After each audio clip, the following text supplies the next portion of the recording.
tidak masuk. Awalnya kita kan menduga ini guru tidak masuk itu karena apa? Setelah kita tahu salah satu penyebabnya adalah karena dia mengurusi misalnya orang yang sakit. Di sini ya kita harus pintar-pintar memberikan pertimbangan kemanusiaan. Artinya guru tersebut kan tidak asal tidak masuk, tapi kan ada kepentingan lagi mengusir yang sakit. Nah, bagaimana solusinya?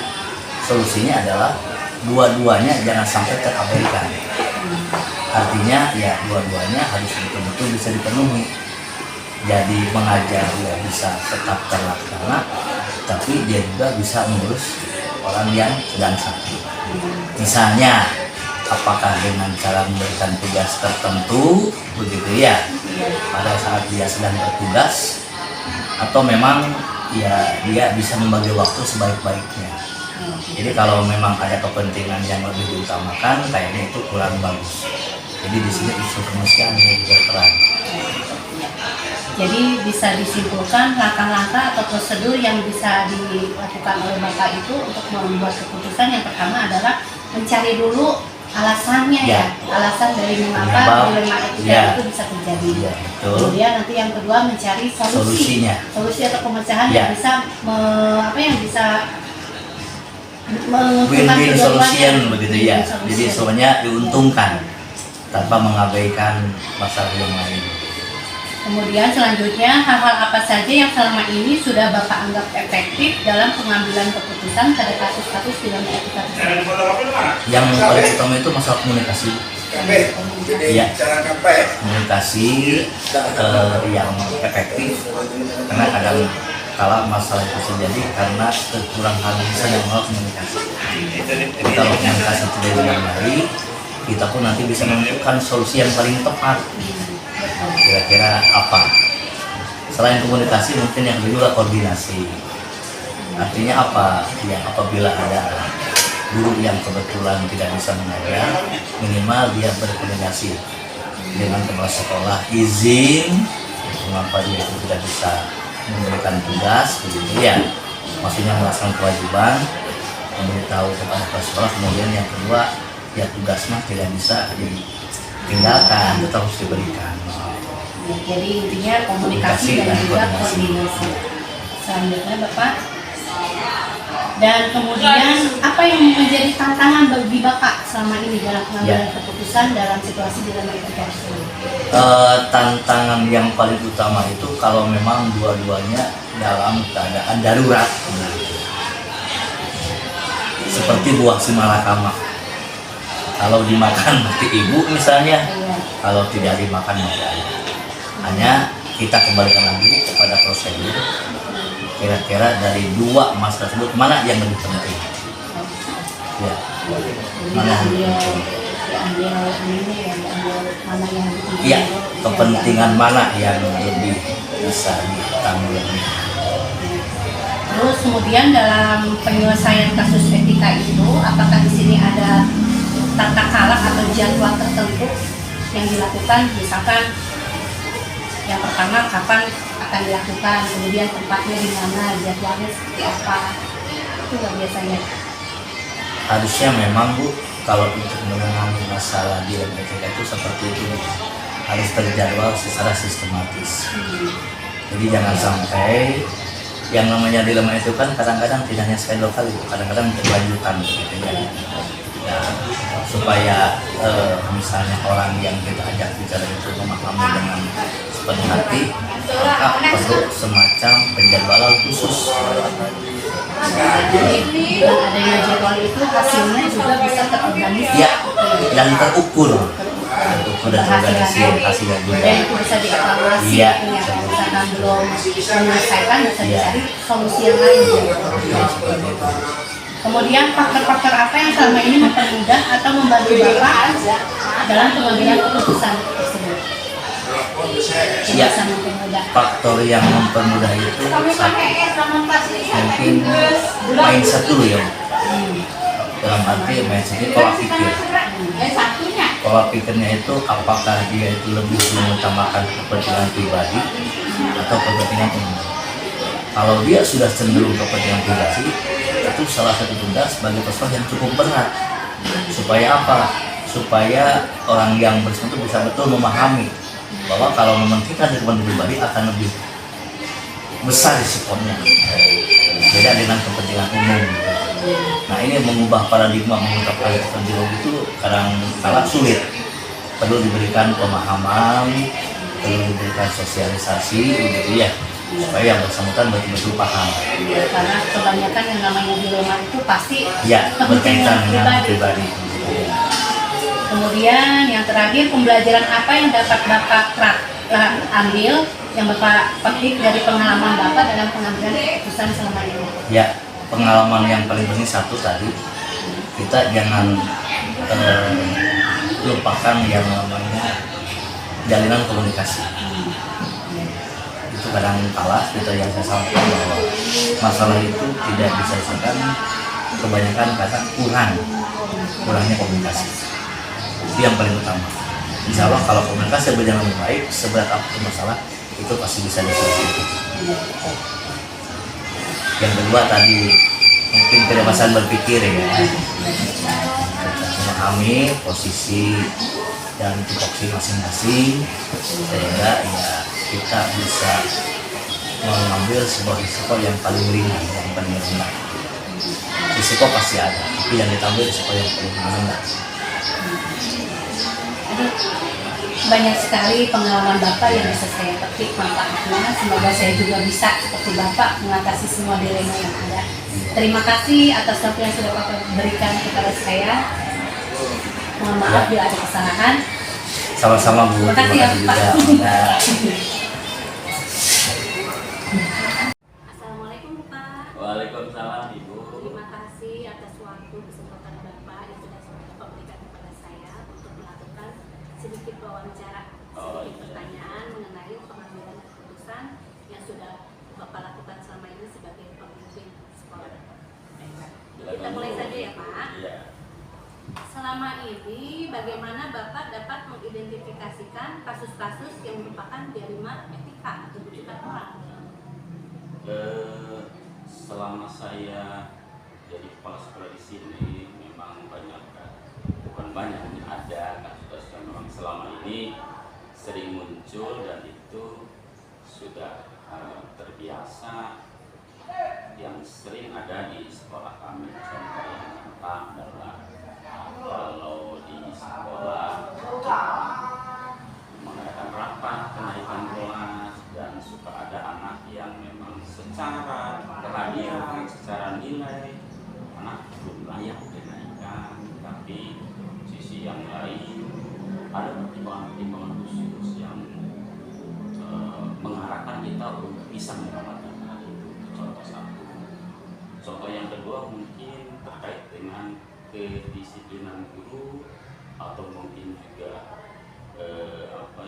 istilahnya bahwa guru satu sisi dia ingin selalu hadir tepat waktu, kemudian guru itu ingin memberikan yang terbaik buat siswanya, tapi terkadang di hari tertentu dia tidak bisa menjalankan tugas karena satu hal yang sifatnya berat harus ditinggalkan. Contoh kalau misalkan suaminya sakit, dia itu harus merawat di rumah sakit dan tidak ada orang lain yang bisa membantu sehingga dia terpaksa meninggalkan sekolah untuk mengurusi suaminya di rumah sakit seperti itu mungkin.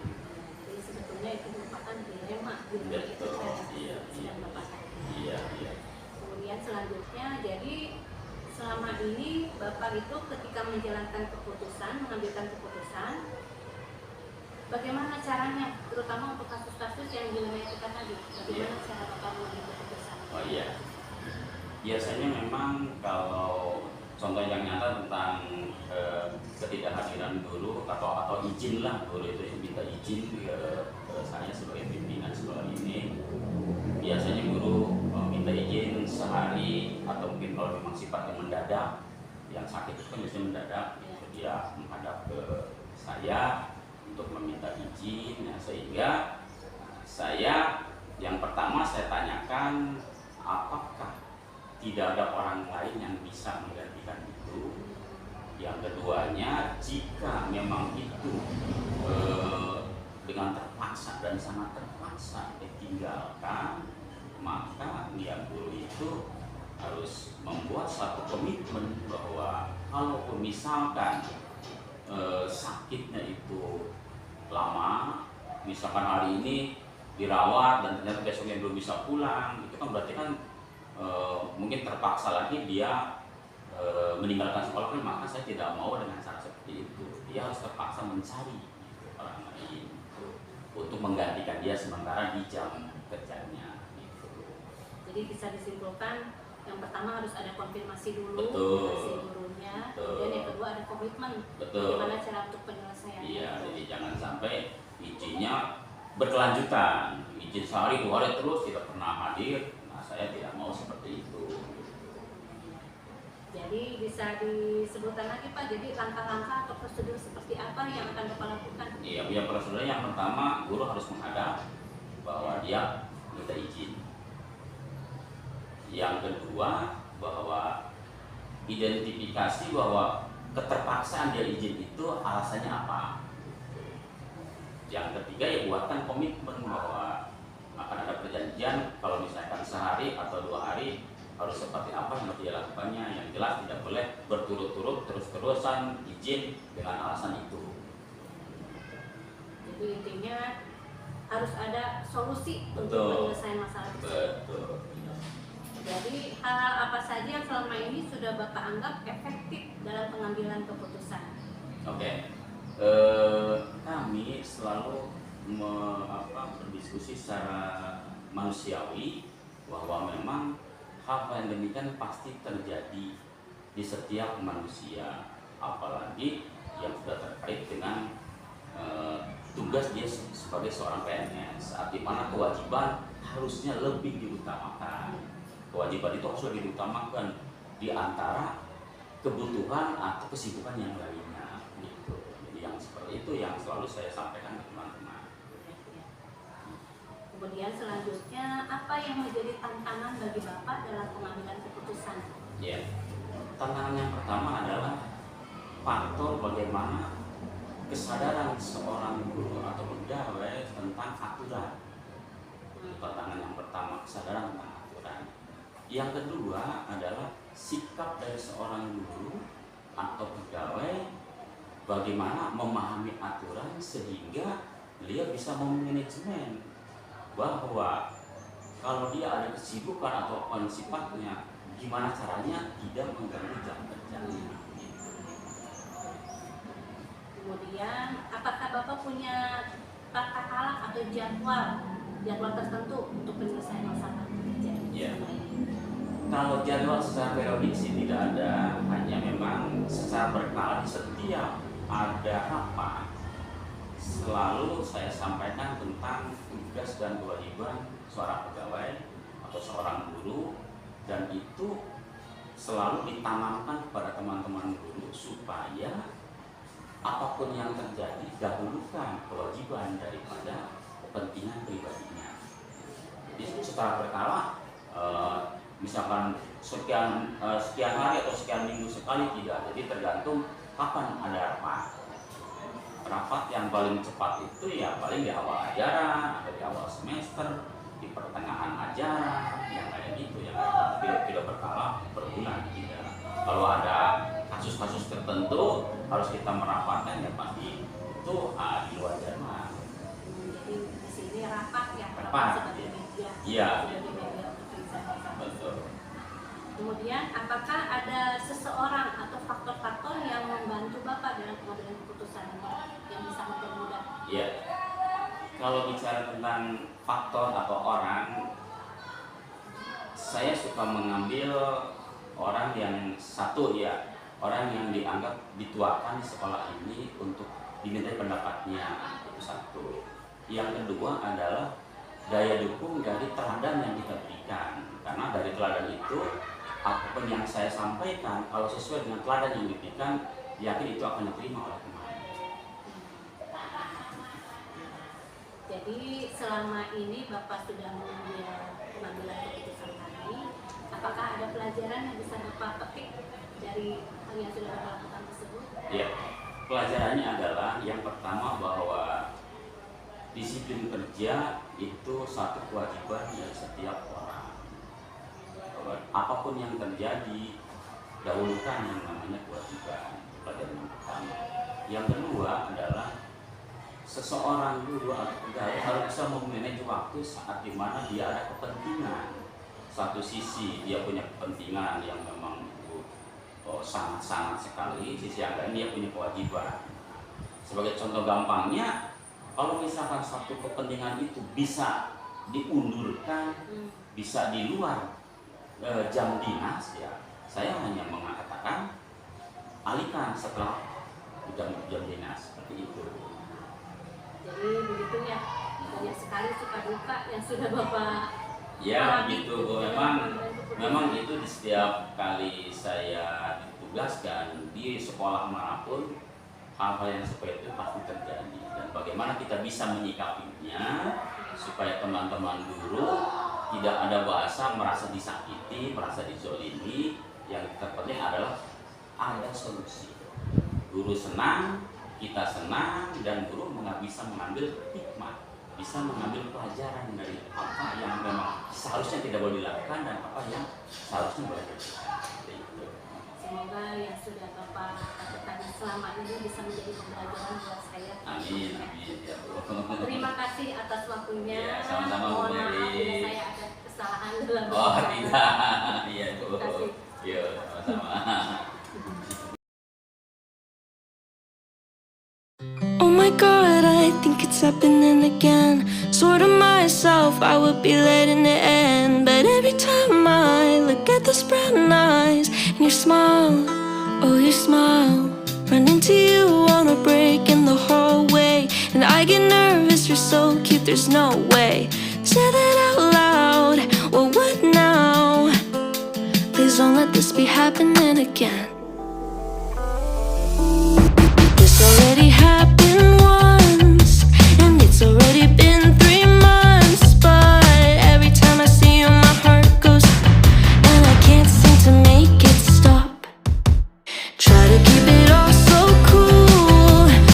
Oh my God, I think it's happening again. Sort of myself, I would be letting it end. But every time I look at those brown eyes and your smile, oh your smile, run into you on a break in the hallway, and I get nervous, you're so cute, there's no way. Say that out loud, well what now? Please don't let this be happening again.